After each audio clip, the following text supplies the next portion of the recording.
Dans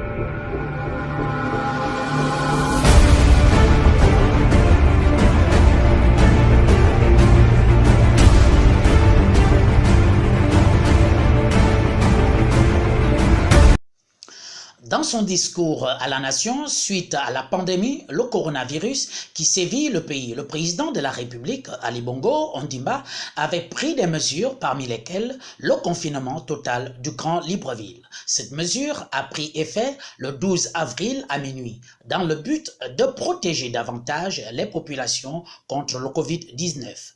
Dans la commune d'Ovendo, le port, le carrefour Lasni, en passant par Iaï et Lalala à droite, dans le 5e arrondissement de la commune de Libreville, la mesure a été respectée par les populations. Les rues désertes, même dans les quartiers sous-intégrés. Les boutiques fermées, les taxis stationnés. Seul endroit où il y avait de l'affluence, les boulangeries. Chacun se précipitait à se ravitailler en baguette, tout en respectant des mesures barrières, la distanciation, comme ici à la pâtisserie Le Délice. Le confinement du Grand Libreville, que pense l'homme de la rue? C'est un phénomène qui est mondialiste, qui nous concerne tous.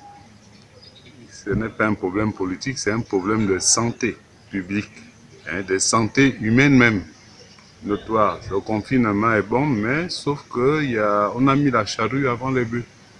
Il fallait d'abord distribuer les masques, toutes les mesures de barrière, remettre ces outils-là aux citoyens pour que les gens, quand le confinement arrive, aient compris la nourriture et tout ce qui s'ensuit. Et il fallait une réflexion plus approfondie. Des mesures à prendre. C'est un peu léger. C'est un peu léger. Le secteur économique sera tué et fermé pendant 2 semaines. L'État elle-même, elle doit vivre après ce confinement ou bien pendant le confinement, il faut payer les fonctionnaires. Il n'y a pas eu assez de réflexion.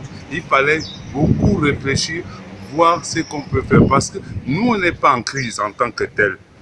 Mais on prend des précautions. Ceux qui sont en crise sont les Européens, où il y a des milliers et des milliers et des milliers de morts. Mais nous, ça ne nous a pas encore touché. Donc c'est de manière préventive qu'on prend toutes ces dispositions-là. En fait, par rapport au confinement, je dirais quoi, mais l'État doit prendre ces dispositions parce que ce sera jusqu'à quand? Le confinement, est-ce qu'on est sûr? Est-ce que vous avez déjà vu les malades qui ont été déjà atteints de la maladie là? Moi, je voulais un peu voir vraiment les gens qui sont en quarantaine, est-ce qu'on les a vus réellement? Parce qu'on va garder les gens dans les maisons jusqu'à quand?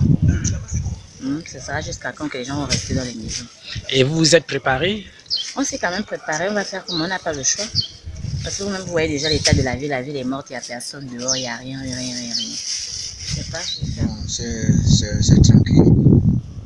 Sinon, c'est un peu difficile, mais c'est que ça va aller. Parce que tout le monde se porte. Il faut que la santé est première. Si tu as la santé, on se porte, ça va aller. Est-ce que vous êtes préparé pour bien aborder le confinement? Mais non, parce qu'il n'y a pas assez moyen. Voilà pourquoi ce petit prix, 4 pains là, ça c'est pour les familles. On va regarder ça jusqu'à le soir. Demain, on va voir ce qu'on va faire. Chaque citoyen doit prendre désormais conscience. Notre pays, le Gabon, enregistre à ce jour une 50aine de cas infectés et un décès. Rester chez soi, c'est lutter contre le coronavirus qui a déjà fait des milliers de morts dans le monde.